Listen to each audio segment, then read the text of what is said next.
I have a guy who could teach conversation on terms of listening and offering a conversation that goes to another level, and he is Michael Harrison, editor of Talkers Magazine, which is like the Bible for our industry here in this country. Michael is one of the great conversationalists of all time. He was a talk radio show host himself, and now he is the editor of Talkers Magazine, and I consider him a good friend. He's with us here this morning on WSBA. Good morning, Michael. How are you? I'm great. Good morning, Gary. What a nice intro. I don't know if I could live up to that now. Great conversationalist. My goodness. You are. You're.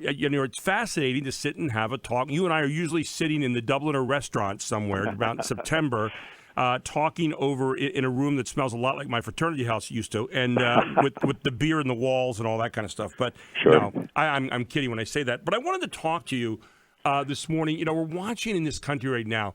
The media has changed so radically. I know that's the understatement of the year. But the state of media right now and where talk radio fits into all that, and I'm always interested in your look at all that and where we're kind of sculpted out in terms of the media right now. Well, talk radio has been for years, and it was the prototype of what the rest of the journalism and news media have followed, and that is it's the point of the rocket that it deals with opinion. It's opinion journalism. It's opinion media, and that's where it's different than where journalism and where the media used to be. For a while there, talk radio was the only place that specialized in opinion based upon the news.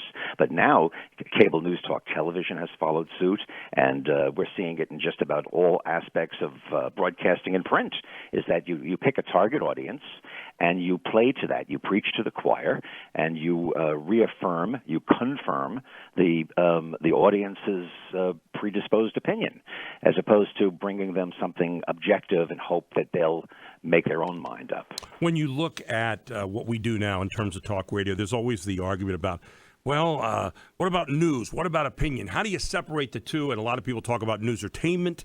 They talk about the fact that we really don't have any true news anymore. What's your take on that? I mean, there's all kinds of talk radio, so I'm not going to talk about it as though it's some kind of monolith, because there's very different kinds of talk radio around the country, as we well know. But when you're separating news and you're separating entertainment in our particular part of the business where we deal with that kind of talk, how do you kind of process that?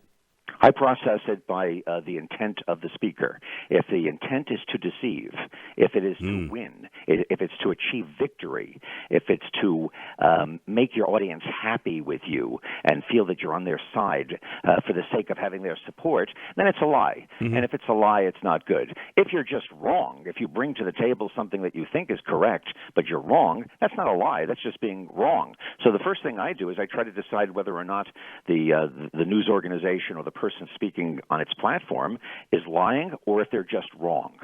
What is their intent? Are they there to deceive, or are they there to try to do something meaningful in terms of giving information? And then, of course, you judge them by how correct they are. Right. But those are two psychological aspects of it that I think gets lost in the shuffle. The difference between being wrong or between intending to deceive purposefully. What it comes down to, Gary, is do you seek truth or do you seek victory? And this is something that goes beyond just news and broadcasting in our society today.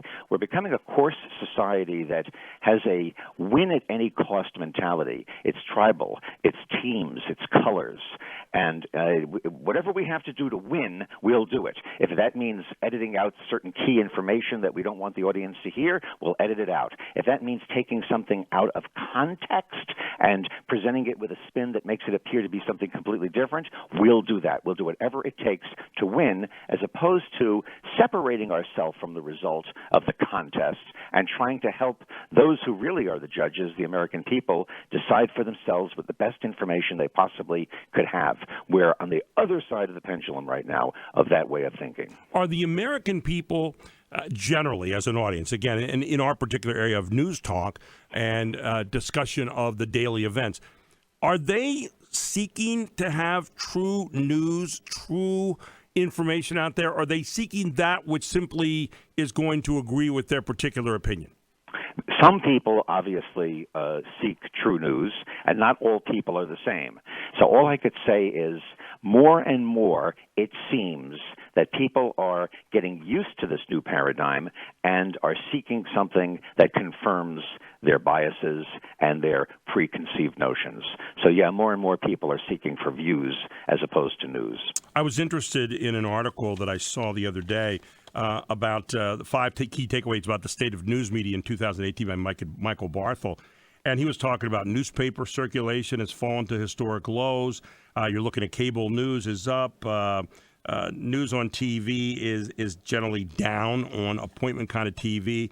Digital and revenue has grown exponentially, but a majority of people go to Facebook and Google. I mean, you look at all the places you can go today to gather information. It almost numbs your mind anymore. And the places that traditionally we've gone to are obviously kind of swirling down in a very slow death at the moment. Yeah, well, a lot of it has to do with the business models, the paradigm of doing business to business, the advertising industry, what's called metrics, how audiences are rated, the relationship to the advertising agencies. Many of these issues that are causing a decline in what we consider to be traditional 20th century news operations has nothing to do with people's lack of interest in news. It has to do with the difficulty of monetizing it today in a culture that's half analog and half digital. And we're going to change that. It's going to eventually reach some type of a normalcy, and people will be able to build their news operations again. The other side of the problem, though, is that, as you mentioned, there's so much news out there. Many people are getting their news from social media. Yeah. They're getting news from their friends. Now that has a certain romantic quality to it, citizen journalists and all that, grassroots opinion. But the fact of the matter is, wouldn't you rather have a real professional news operation with editors and reporters and journalists gathering news that's vetted and credibility than just what your cousin thinks? See, I've got Mark McKenzie right here, so I've got that all the time, and I'm spoiled. Michael Harrison, who is he's the editor of Talkers Magazine. I had just a momentary freeze there in my brain, but he's back with us here. Michael, what are people going to say about this era of talk radio and how you deal with Donald Trump? He is the symptom. He's the poster child.